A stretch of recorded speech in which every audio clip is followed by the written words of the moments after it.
Assalamualaikum warahmatullahi wabarakatuh. Nama saya Sabina Widya Asmara, NPM 2571035. Di sini saya akan menjawab UAS dari Manajemen Sumber Daya Manusia, yaitu tentang kepemimpinan adaptif dan budaya inovasi. Studi kasus 1 dan 2, yaitu analisis tantangan dan solusi strategis SDM. Kasus yang pertama yaitu kepemimpinan adaptif di era kerja hybrid, ketika fleksibilitas bertemu dengan rasa keterikatan. Tantangan utamanya yaitu ada 3 persoalan inti yang dihadapi perusahaan sejak transisi ke kerja hybrid. Yang pertama yaitu penurunan employee engagement, yaitu skor keterikatan karyawan turun signifikan, mengidentifikasikan lemahnya perusahaan, lemahnya keterhubungan emosional dengan perusahaan. Dan yang kedua yaitu melemahnya kolaborasi tim. Komunikasi lintas anggota tim terganggu akibat pola kerja sinkron dan asinkron yang tidak terkelola dengan baik. Yang ketiga yaitu hilangnya makna kerja, terutama dirasakan oleh generasi muda yang kesulitan melihat keterkaitan tugas harian dan jadi dengan tujuan besar perusahaan. Jadi skor employee engagement saat ini yaitu target pemulihannya ke 82 atau lebih tinggi. Kasus yang pertama yaitu solusi strategis, transformasi kepemimpinan dan makna kerja. Yang pertama, transformasi gaya kepemimpinan adaptive leadership. Praktek empati aktif atau sesi one-on-one rutin membahas kesejahteraan dan kendala personal karyawan, bukan hanya target kerja, melainkan physical safety, yaitu menciptakan ruang aman bagi karyawan untuk berpendapat atau mengakui kesalahan tanpa takut dihakimi, dan memicu kembali inovasi. Yang kedua, memperkuat meaning of work, makna kerja. Koneksi ke tujuan besar menghubungkan setiap tugas kecil karyawan dengan misi besar perusahaan dan dampaknya bagi pengguna produk. Jadi pengakuan dan apresiasi, membangun sistem penghargaan non-materi yang menghargai proses dan usaha, bukan hanya hasil akhirnya. Selanjutnya yaitu kolaborasi hybrid dan pengembangan diri. Yang ketiga yaitu optimalisasi kolaborasi hybrid.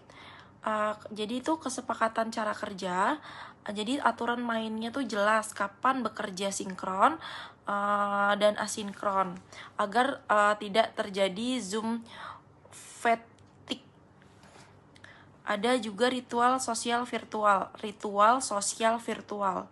Jadi ini tuh kegiatan informal daring atau luring berkala untuk membangun kembali ikatan emosional antara anggota tim.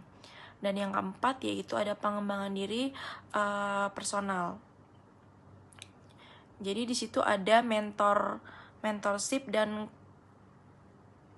coaching.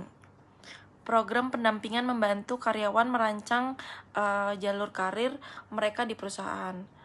Selanjutnya ada learning on the go. Akses pelatihan daring kapan saja atau mendukung fleksibilitas kerja karyawan. Jadi indikator keberhasilannya, skor employee engagement kembali ke 82+ dan berkurangnya keluhan terkait kejelasan arah perusahaan. Selanjutnya ada tantangan utamanya. Jadi akar masalah yang menghambat lahirnya ide dan eksperimentasi baru yaitu budaya terlalu hierarkis. Jadi struktur organisasi berjenjang memperlambat arus informasi dan keputusan antara talenta muda dan pengambil keputusan. Selanjutnya yang kedua yaitu takut resiko atau riskan averse. Jadi kecenderungan menghindari resiko membuat karyawan enggan mencoba ide baru karena takut disalahkan atas kegagalan. Yang ketiga ada inovasi terhambat. Jadi di sini kombinasi hierarki dan budaya anti riskan menekan lahirnya eksperimen dan ide kreatif dari lini bawah organisasi.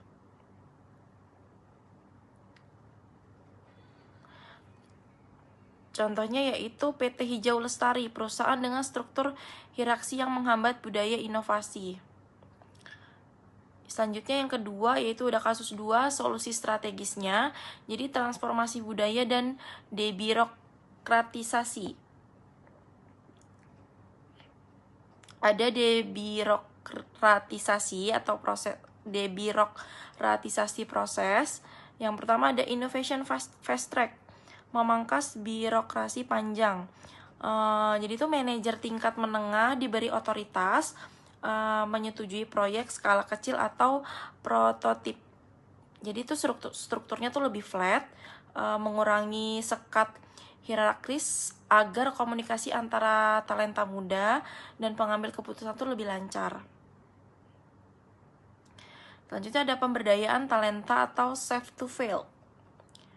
Yang ketiga ada pemberdayaan talenta muda.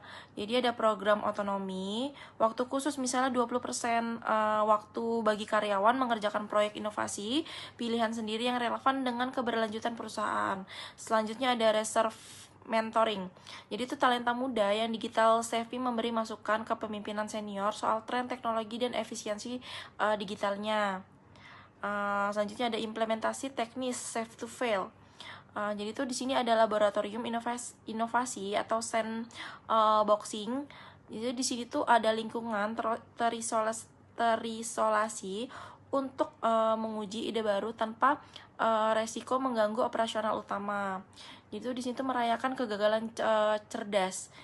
Sesi berbagi tentang proyek yang belum berhasil untuk menganalisis pembelajaran serta melunturkan budaya takut salah.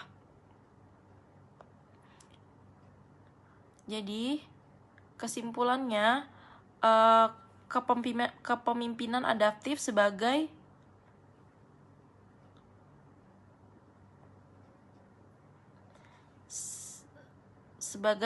pemberdayaan gender muda, yaitu mentorship, reverse mentoring, dan otonomi kerja menjadi kunci retensi dan regenerasi talenta. Terima kasih.